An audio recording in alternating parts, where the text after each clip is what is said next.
everyone, it's Becky here. So welcome to the very first video of 2023 on my YouTube channel. And for this first video of the year, I just want to sit down properly and say hi to all of you. Thank you so much for your support and appreciation of my work on YouTube and also on Instagram over the past year or two. And so I'm preparing to do sketchbook tours of the 5 sketchbooks that I filled up, and they're in different sizes and formats. So in today's video, I would like to share with you my interest and passion for sketching the same view or the views of the same window. And so to form the habit of sketching on a consistent basis, it doesn't have to be every single day, because even for myself, I'm a human being and I don't have a time to sketch every single day of the year. So sometimes I might take a day or two off from sketching in my art journal, and that's okay. Yeah, just forgive yourself, be very gentle to yourself. You're still gonna fill up that sketchbook.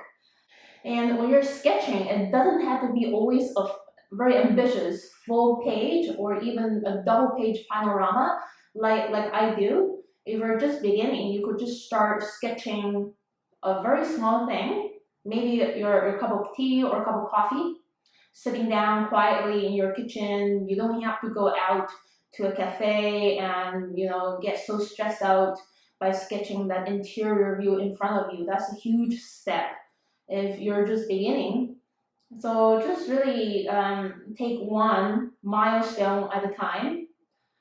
Start sketching the things in your home and then walk around in your neighborhood to start sketching some park sceneries or even the views outside the window. You're gonna learn a lot even by staying at home.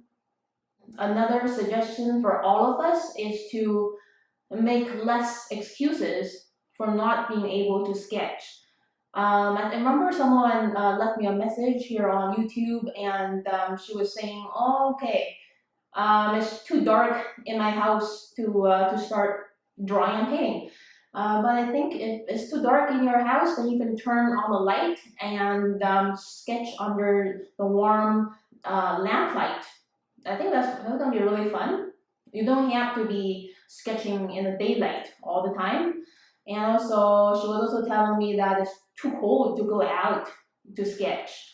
But I would say you don't have to go out. You could just stay at your home, and there are endless possibilities to sketch. Okay, and you have to break through that uncomfortable feeling of moving out. Okay, so a lot of times I don't feel like going out either. I feel tired and I just feel like staying at home, have a cup of coffee and watch some videos. I'm a human as well, and I'm not perfect. So sometimes I do have to push myself to go out and get some fresh air. It's very healthy. And do a cafe sketch or sketch in the park. Okay. Alright, so this is my first sketchbook of 2022 that is started on January the 2nd. And let's show you more details in the sketchbook tour big video very soon. So as you can see, I always like sketching the same views outside my home windows. So every time I sketch these views, I use a different way to compose that imagery. Okay, so this one is a big one, and these are like smaller snippets. You could position that same house in different ways in your composition, and same for this one. I have overlappings of food, and for here is a really loose open frame sketch, and for here, okay, the same view outside my reading room window, this time a tall panorama, because I want to show how high the moon is up there in the night sky. And some more, even on a boring overcast day, you could still sketch the view outside to record the weather.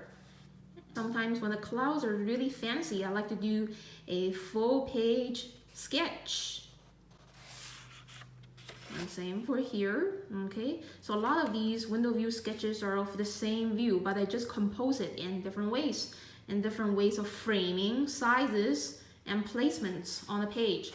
Okay, there are lots. This is the beginning of last year when I was like staying most of my time at home. Yeah, to stay away from the pandemic. And here, yeah, you know, you can sometimes you could do this kind of sketch, a tall little panorama, with or without a frame. It's really up to you. And also you can combine it with other elements in your home. Okay, with or without a frame is really up to you, right? Yeah, it's never boring to sketch the same view again, because the same view can never be exactly the same ever again in the universe. Yeah, you just have to pay attention. Sometimes you get a really amazing color scheme of the clouds outside, and so this time I have to shrink the sizes of these houses, push them a little backwards so the sky and the fancy cloud could come forward. So sometimes you could play around with proportions as well. You don't have to copy that exact proportion in front of you. You could tweak the proportions a little bit smaller or a little bit bigger, depending on what you really want to capture. And here, this is really fun overlapping over here. So I think this is my third sketchbook of 2022, and I moved to Montreal to stay there for like 6 months. And this is my very first sketchbook of the view outside my apartment window in Montreal in the middle of summer. At first, I think the first or second day of June. All right, so here is the same view outside my bedroom window in Montreal. And as you can see, the composition is different from the previous one. So I included more of the sky area. See some more. Okay, so here, this is still the same view that I did around late July. Okay, the same view as the previous two. But this time I want to show the nice gradients of colors of the evening sky, and that's why I included more of the sky areas and less of the cityscape below, but I still want to include interesting details of the cityscape below to show that this is part of a city. This is the sky above a city. And this is my next sketchbook in Montreal. Again, the same view outside my bedroom window right over here, because it's a different paper. The techniques and the effects is looking pretty different. And again, the next sketch that I did of the view outside my bedroom window was on September the 28th in 2022. You don't have to find like a perfect day to sketch. Even on some overcast days, the cloud forms could be really interesting. And this is the same view again outside my bedroom window in Montreal that I did on October the 7th. As you can see, obviously the color scheme is very different from before because it's the beginning of autumn. The foliages were beginning to change into like a golden green color. I like to include writings as well for some stuff that I was not able to include in the painting. And this one is a panorama that I did of that same view again outside my bedroom window in Montreal around the end of September in 2022. Okay, how you compose that sketch, the size and placement on a page could tell a very different story of your life. Nothing is too boring to be recorded. Nothing could be ever repeating. Okay, so moving on to the next sketchbook. My next window view sketch was done on around October the 18th or so. And as you can see, all of these foliages are starting to turn all golden, and the trees are starting to get looser. And another one around the end of October, all of the trees are almost blank. And another sketch on a different day. This was done on November the 1st, a sunny evening after an overcast day and fog. Okay. Yeah, I love the atmosphere of this one, and I think I captured it really well. Yeah, now let me flip through to the to this one that I did around the second last week of November before I left Montreal the next week. This is the winter view outside my bedroom window in Montreal. So no more foliages, a lot of muted colors of winter. Yeah, so this is my very last window view sketch of my apartment room in Montreal. It's going to be a really nice memory, flipping through the pages to see the sequence of the changes throughout the seasons of summer, autumn, and winter. Okay, so now I'm going to show you my full sketch process of the view outside my bedroom window in Montreal, the last window sketch that I did in Montreal. I want to show you that for all sceneries that you want to sketch, you always have a 360-degree view, but you have to be really selective when you're putting it on paper. And this time I decided to put this scenery inside a squarish frame by drawing that first. So the drawing process and then the painting process following this is going to be in real-time speed. I don't want to speed it up because I am, as you can see, I'm putting the sketchbook on the windowsill and it's going to look really shaky if I speed it up. So now I am beginning to draw the top and then the side of this apartment building outside the window is going to act as a ruler for me to measure the height of the horizon. So that's the contour outline and these division lines in the middle of the sections of windows. So this is a really realistic view for you to see how I am taking my time to sketch. So sometimes I do need to pause a little bit before moving on to drawing the next section, because I need to kind of have these things measured up in my head and then adding a little accentuation around the right side of these windows. So these are actually very thin pieces of prisms carved out from the surface of the building. And that side is shaded. And adding some more partial windows cut out by the frame on the left. When you're sketching almost anything, you don't have to include every single part of that thing all the time. If it's cut off kind of randomly by the edge or by a corner, that's fine. I think it's more natural to sketch this way. So this is the foreground element, and now I am kind of adding a bit of accentuation inside those windows. And also I'm sort of measuring the horizon line in relationship to the floors. Okay, taking my time to measure. And so the horizon is around the 5th floor or so here. Starting to draw those abstract geometric shapes of the buildings and the foliages in the distance.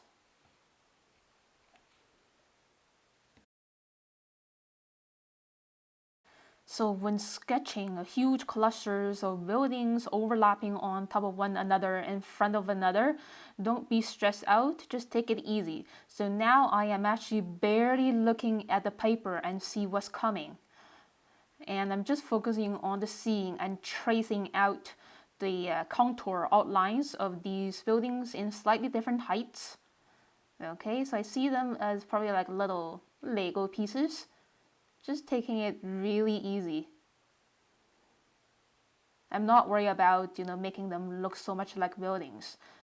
Because the more that you're thinking and stressing on the point that you're trying to draw buildings, the harder it is for you to make it happen. So you really have to let go of all the burdens and judgments, those noisy voices in your head. Okay, just ignore them and keep drawing, keep pushing on the sketch. At some point, the sketch might look a little awkward and you might be thinking, oh no, I made a mistake or something. There's actually no mistakes. A lot of times I'm actually cheating because I do make mistakes, but I always find a way to hide them, to make this whole line sketch and a painting look reasonable without making those mistakes looking so distracting to look at. Okay, so the horizon line or the top of the hill in the distance is very much established. Now I'm just drawing those organic details below those pieces of foliages in between those buildings and some more. It's very hard to tell the 3 dimensions of buildings in the far distance. They're very much just like long and short rectangular shapes. And yeah, so just relax. You don't have to make those buildings look 3-dimensional. So I'm actually simplifying a lot, and I am not staring at the scenery too hard and try to make my drawing look exactly the same. Simplifying things in the distance is very important to show a sense of perspective and distance. You don't have to overwork on those details in the distance. Okay, so now I'm sort of working on the perspective of the street in the middle of the sketch. So it's just going to finish drawing one building in the middle ground, which is a prism shape, a little prism shape. And this line is very important, pointing towards a vanishing point around the middle to the right side. And then drawing a tree below and some construction site materials. Those concrete pieces or wooden boards stacked up together. And again, I'm just relaxing and drawing those abstract shapes without fully focusing on what I am really drawing. Now, I'm beginning to draw the contour outline of this warehouse building in the foreground, almost right downstairs, and those chimneys and pipes stuff around the top. A lot of little pyramid shapes.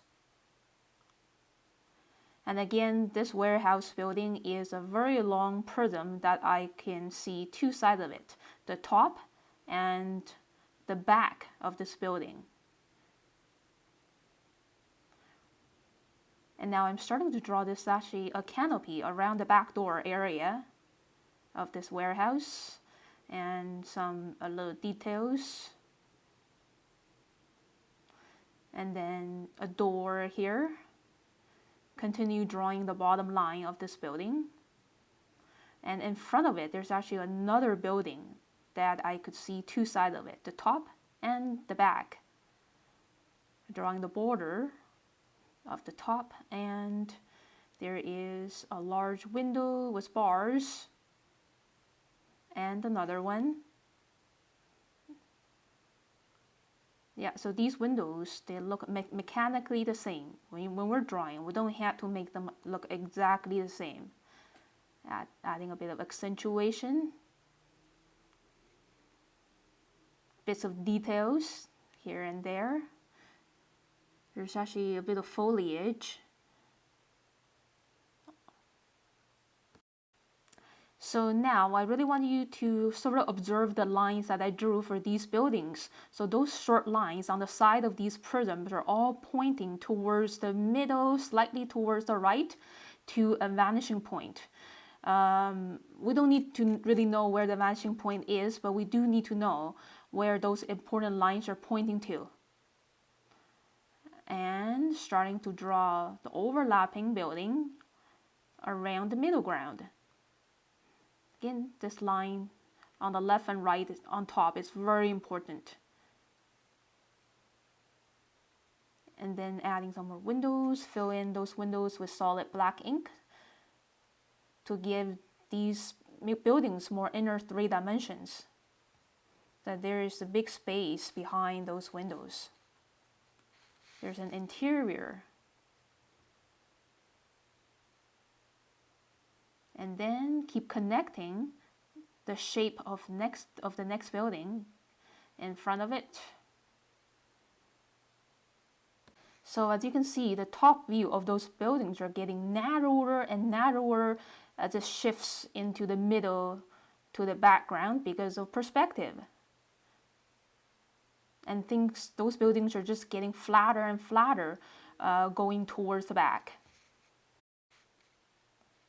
And adding some more denser lines to separate each of these buildings better. So the definitions of those buildings are not lost in those jumbles of lines. You could always have a variety of different line densities throughout your whole sketch. And now I am adding another smaller tree in the middle ground and those little clusters of stuff around the lawn area. Right now, looking back, I don't remember what I was drawing.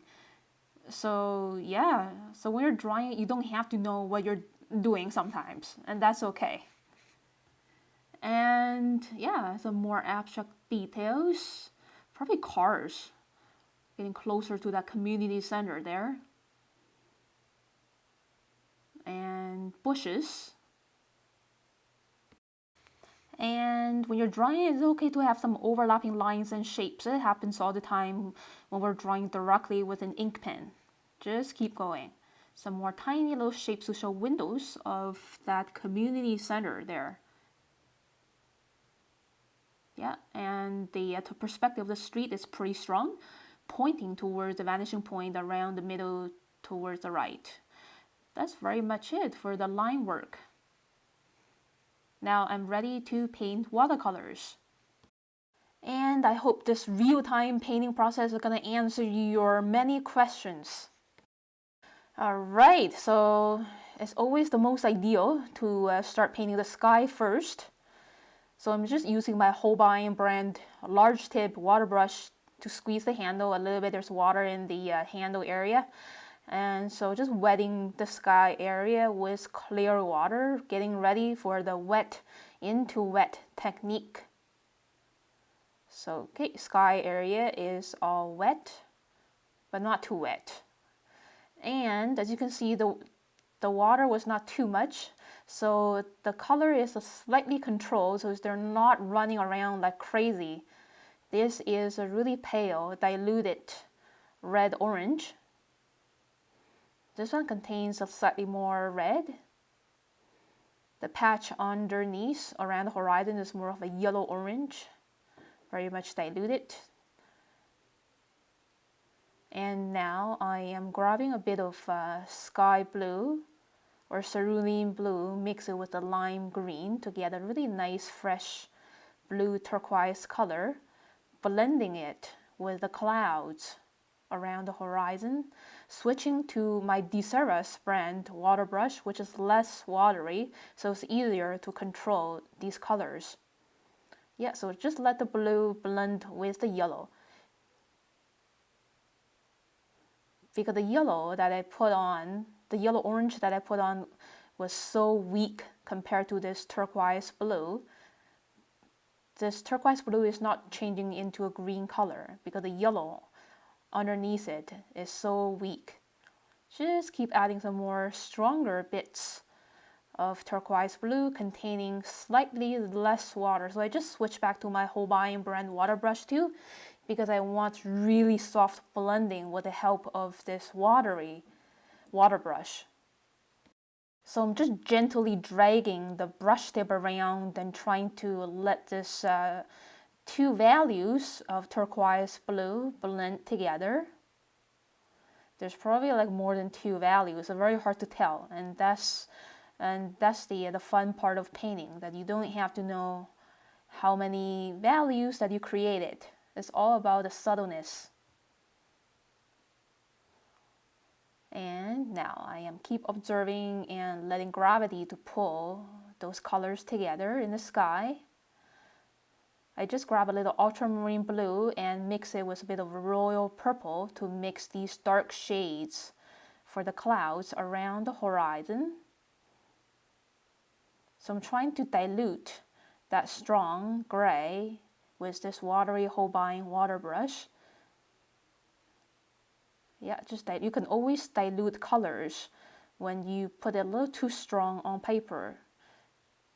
Just clean the brush tip and drag that color around and it's gonna look a little more pale. And I just grab a little bit of orange just a very thin stripe around the middle of the sky, according to my observation, and close to the horizon, here and there. Okay, and this area of blue is pretty pale, so it's not making the orange too dirty. So now I am just punching on a bit of orange around those areas with very pale bits of blue, so it's not contaminating the orange.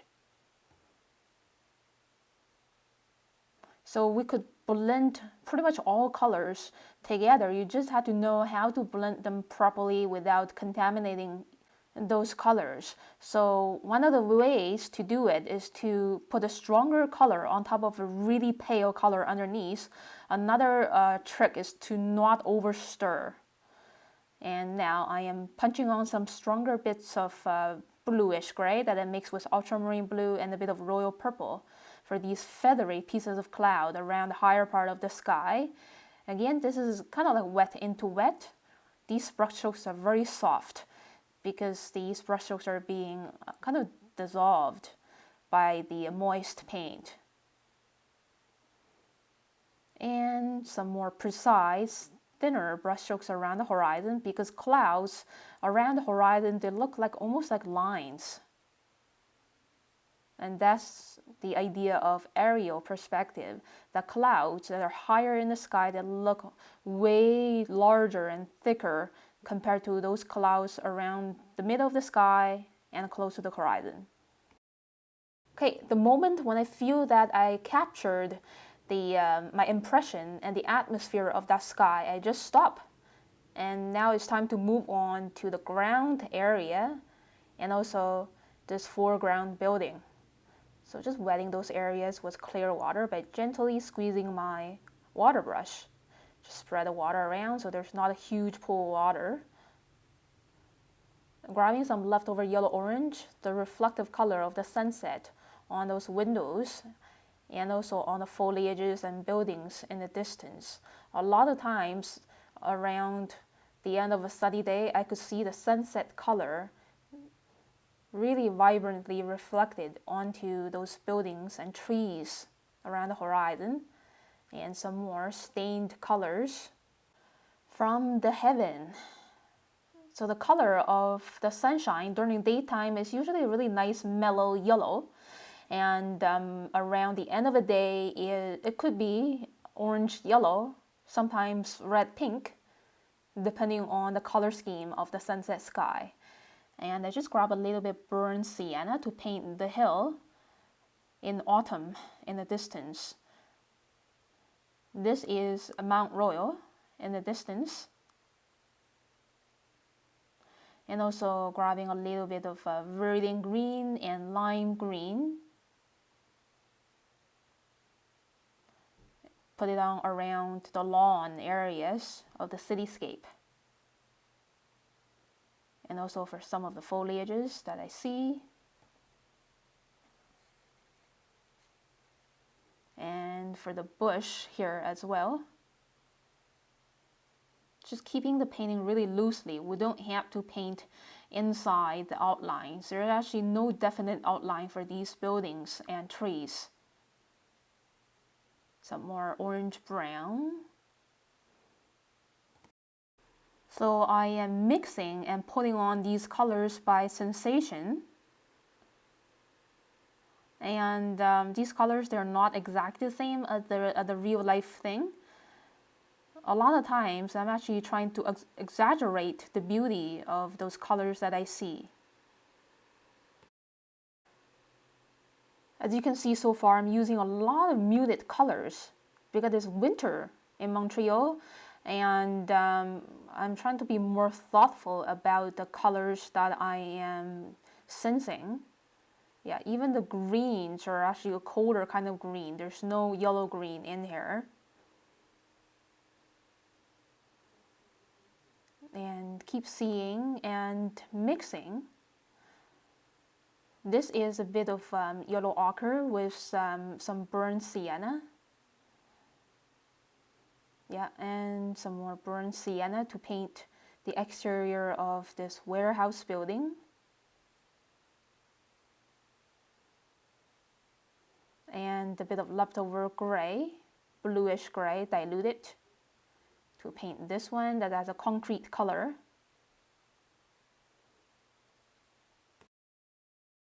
Okay, so for the rest of the video, I'm just keep playing around with these muted colors of browns, brownish grays, bluish grays. So I'm gonna leave the rest of this video with really nice relaxing music. I am not using that many colors, but I'm controlling the tones of those colors by mixing more or less water. In other words, more or less paint into the water.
And now I am being aware of the color of the sunset being reflected onto these window panels, which is an orange-yellow color.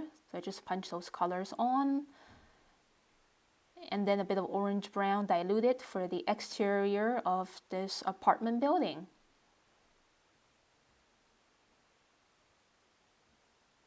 And a bit of contrast with some colder grays around the side.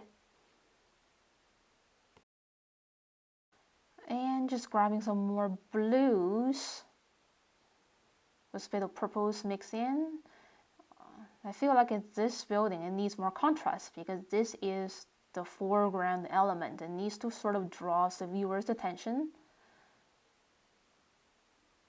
So things in the foreground, they're always supposed to look stronger or more attractive, more detailed compared to those things in the distance. The final polish, and that's it. And thank you so much for watching this video, everyone. If you like it, please click like and leave me a comment below. Subscribe to my channel for weekly updates that I try to update this channel 2 to 3 times a week. And the clouds are looking so different now after 20 minutes of evolution. Happy New Year again, everyone. See you soon next time.